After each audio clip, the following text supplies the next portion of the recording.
Hello everyone, I am Ayush Narayanoja welcoming you all to our channel Chill and Code. So in this video we are going to cover the topic recursion. What is recursion? Recursion is a computational method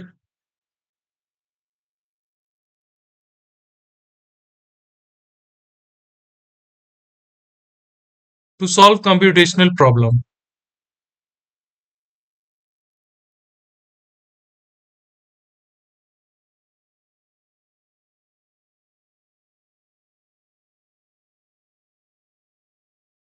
recursion में क्या होता है कि मान लेते हैं हमारे पास कोई इतना बड़ा प्रॉब्लम है तो हम उससे बिट बाय बिट सॉल्व करते हैं, बिट बाय बिट।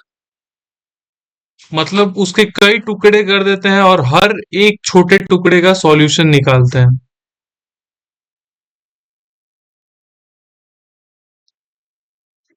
और फिर उन छोटे छोटे जो सॉल्यूशन है उनको इकट्ठा करके अपने सॉल्यूशन को फिर प्रिंट करा देते हैं। अब एग्जाम्पल के लिए मैथमेटिक्स में हम ले लें तो आपने एक एग्जाम्पल देखा होगा।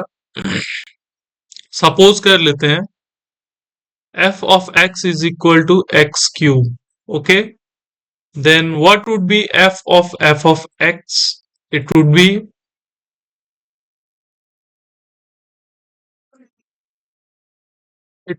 f of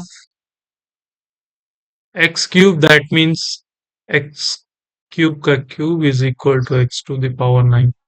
कुछ इसी तरह से रिकर्जन जो है एक फंक्शन है जो खुद को कॉल करते रहता है, बार बार कॉल करते रहता है जब तक कि हमें डिजायर्ड आंसर ना मिले।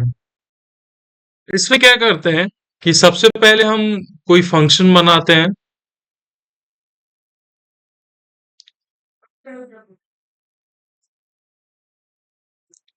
फंक्शन नेम,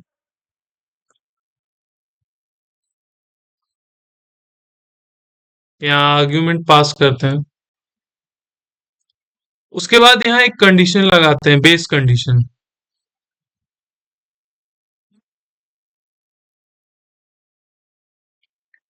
यह वह कंडीशन है जहां पर आकर हमारा फंक जो रिकर्जन है वो रुक जाएगा और उसके बाद फिर हमारे रिजल्ट्स को प्रिंट करेगा।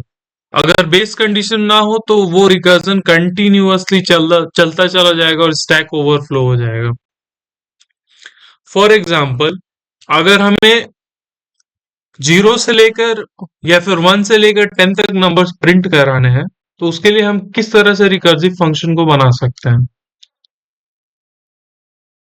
तो वो होगा पब्लिक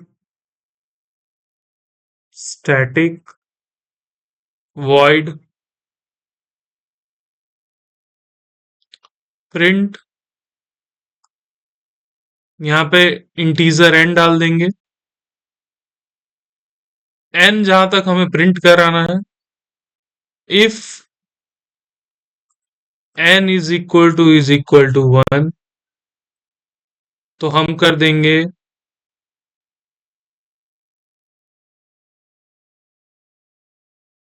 प्रिंट एन और हो जाएंगे यहां से रिटर्न। नहीं तो प्रिंट को हम क्या करेंगे, एक से घटाते रहेंगे और फिर यहाँ प्रिंट करवाएंगे एन को। इससे क्या होगा, अगर हम मान लेते हैं 10 पास किया है हमने तो ये फंक्शन यहाँ खुद को कॉल करेगा क्योंकि 10 जो है वो एक के बराबर है नहीं। तो 10 से 9 होगा, 9 से 8, 8 से 7, 7 से 6, 6 से 5, 5 से 4, 4 से 3, 3 से 2, 2 से 1। तो क्या एन जो है एक के बराबर हुआ? तो हाँ हुआ। तो फिर यहां से वैल्यूज रिटर्न प्रिंट होनी शुरू होंगी। तो यहां से फिर हमारा जो एन है वो प्रिंट होगा। तो एक प्रिंट होगा, फिर दो प्रिंट होगा, फिर तीन प्रिंट होगा, फिर चार होगा, फिर पांच होगा, फिर छह होगा, फिर सात होगा, फिर आठ होगा, फिर नौ होगा, फिर 10 होगा। आइए इसे कोड करके देखते हैं।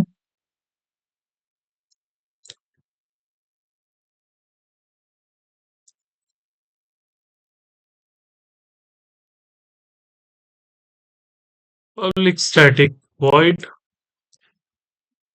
print integer n if n is equal to 1, print n and return. Otherwise, print n minus 1। Function को हमने रिकर्सिवली कॉल कर लिया और प्रिंट करा लेंगे n। यहां से हम अपने रिकर्सिव फंक्शन को कॉल करते हैं, इसे सेव करते हैं और करते हैं रन। 1 से 10 तक हमारे नंबर प्रिंट हो गए। एक और एग्जांपल लेकर देखते हैं कि यही अगर अपोजिट ऑर्डर में हमें करना है तब हम क्या करेंगे। उसके लिए हम फिर से एक फंक्शन बनाएंगे, पब्लिक स्टैटिक वॉइड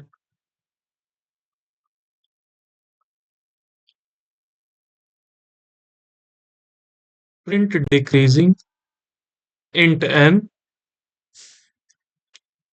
फिर से बेस केस लगाएंगे, if n is equal to 1 then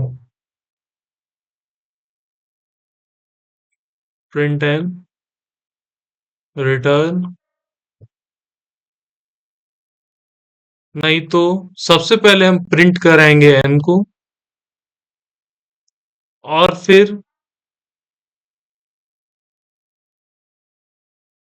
recursively call करेंगे अपने फंक्शन को।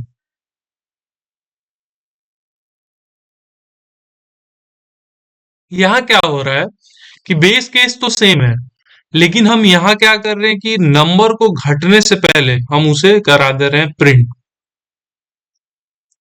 जैसे कि सबसे पहले n इज इक्वल टू अगर हम 10 डालेंगे तो 10 होगा, तो 10 प्रिंट होगा। फिर ये फंक्शन कॉल होगा n माइनस 1 तो 9, फिर 8, फिर 7, फिर 6, फिर 5, फिर 4, फिर 3, फिर 2, फिर 1। फिर क्या n 1 के बराबर है? हाँ, तो n ने फिर हमने प्रिंट करा दिया n को जो कि है 1 और फिर हो गया वहां से रिटर्न। इसका भी फंक्शन बनाकर देखते हैं।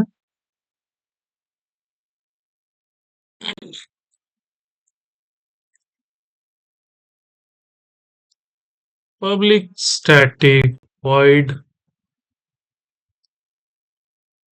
print decreasing int n if n is equal to 1 then print n return। नहीं तो print n और फिर हम रिकर्सिवली कॉल कर लेंगे अपने फंक्शन को, print decreasing n minus 1।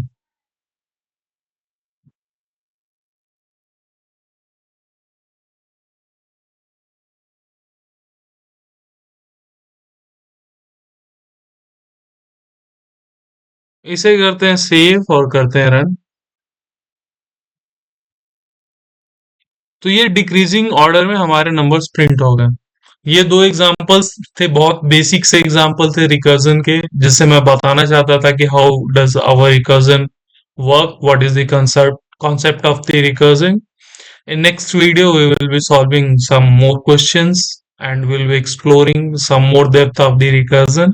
Till then, keep learning, stay tuned with Chill and Code.